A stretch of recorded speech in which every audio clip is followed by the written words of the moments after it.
Let's be honest, the Formula 1 season in 2025 has already started more dramatically than we could have dreamed of ahead of the Australian Grand Prix. Rain, crashes, safety cars, the season opener had everything, with Lando Norris claiming victory.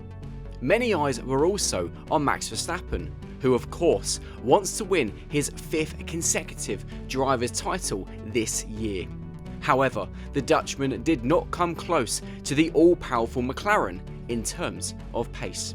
We explain why that is in a brand new Racing News 365 video, but before we get started, be sure to smash that like button and subscribe to the channel.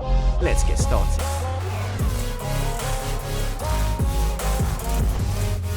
The Australian Grand Prix can easily be cut into two pieces. Saturday was scorching hot, while Sunday was a very wet affair following significant rainfall. In both scenarios, Max Verstappen just didn't come close to the McLarens at all. That image already started during the free practice sessions, when Verstappen frequently struggled with his RB21 and even let slip to Viaplay that Q3 would be a good performance. Red Bull Motorsport advisor Helmut Marko was a little more optimistic by saying that the second row of the grid was the maximum achievable result. Whilst Red Bull struggled on the opening day, McLaren, on the other hand, had immediately found a good balance at Albert Park. In the end, the reigning world champion pushed through to Q3 quite easily, but had to make do with third on the grid. Lando Norris and Oscar Piastri were supreme, locking out the front row for McLaren. Verstappen was a staggering 4/10 slower, but just where did he lose the battle for pole position? According to data, that was mainly due to the tyres. Many teams, including Red Bull, suffered from overheating tyres in the final sector. It causes the car to slide a lot in the slow corners, causing you to lose a lot of lap time.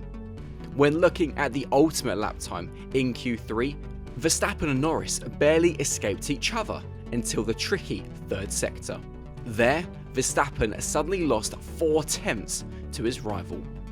In the wet race, it became even clearer that McLaren has rightly earned the label of tyre whisperer. Almost everyone started on intermediates, but Red Bull, Mercedes and Ferrari didn't come close at all to defeating McLaren. The data shows a shocking difference. Verstappen split the McLarens in the opening phase and was simply happy to follow Norris. The world champion lost out to McLaren in terms of tyre wear and pace and had to concede a lot of time mid-race.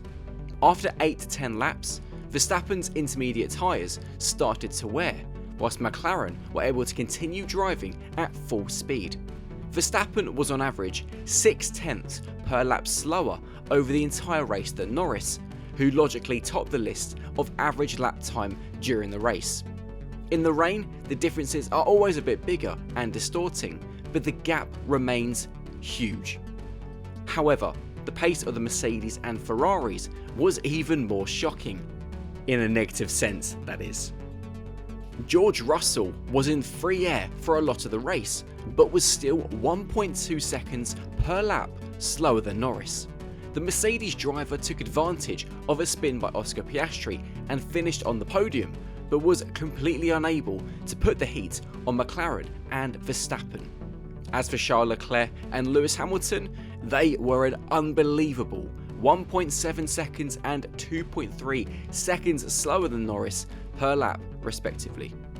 Before we carry on with the video, to celebrate Racing News 365's 10th anniversary, we are doing a special prize giveaway. Should you want to be in with a chance of winning a scale model Formula 1 car of your favourite team or driver, all you need to do to enter is be subscribed to the RacingNews365.com YouTube channel and comment below any video, but just do this one for ease.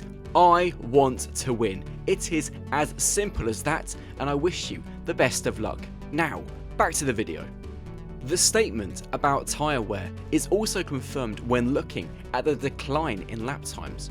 Verstappen was able to match Norris reasonably when it came to outright fastest lap, but suffered a more severe lap time decline than the Briton.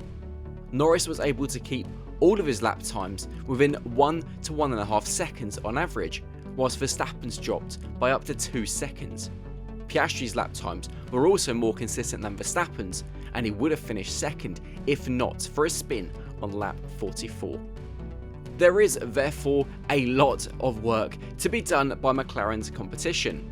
The Woking-based team has continued on from its 2024 Constructors' title with an even better car, whilst Red Bull, Mercedes and Ferrari have not taken as big a step, especially in terms of tyre wear. McLaren is alone at the top. However, Red Bull has announced that they are going on the attack. The Chinese Grand Prix comes too early this weekend, but from the Japanese Grand Prix an improvement should become visible. Helmut Marko said the following about the RB21's current issues. "It can't be solved that quickly, so we hope that we will take an important step forward around the 3rd to 5th race." Red Bull therefore seems to be hinting at upgrades to the RB21 to close the big gap to McLaren and go on the attack. Early in the season, crucial races are already coming up for Red Bull, as the triple header in Japan, Bahrain and Saudi Arabia should provide guidance of the true pecking order. If the difference with McLaren, who are also not going to be standing still, remains too big, it will be an incredibly difficult recovery for Verstappen and Red Bull. In 24 races, the current speed difference cannot be converted into a title for the Milton Keynes-based team or Verstappen. Marko also admitted that Red Bull is lacking mechanically and aerodynamically in the long runs. The team seems to know the root cause, but has not yet been able to fix it on the RB21. Its first upgrades package will be crucial. The season is long and a deficit can be made up. If its first upgrades though don't work, then Red Bull will have to deal with a tough season. The same goes for Mercedes and Ferrari, as no one seems to be able to match the McLarens at the moment. Perhaps things will improve in China, but in a different way, as the FIA has once again changed the rules around the rear wing's flexibility. Motorsport's governing body has announced a new technical directive for the Chinese Grand Prix, with further changes planned for the following race in Japan. The current tolerance of 2mm on rear wing movement tests will be reduced to 0.5mm from the trip to Suzuka onwards. For this weekend's visit to the Shanghai International Circuit, although the new tolerance will be in place, due to the short notice of the new technical directive, a further discrepancy of 0.25mm will also be permitted this weekend. McLaren in particular used a wing with a relatively large opening in Australia, which allows teams to drive with more downforce and lose little top speed. This allows the car to go faster through the corners and suffer from less tyre wear. The stricter rules could be good news for Max Verstappen and Red Bull, as McLaren might be forced into making changes. From this weekend, the new technical directive will make maintaining top speed that much harder, and possibly increase tyre wear. Car balance could also be an issue.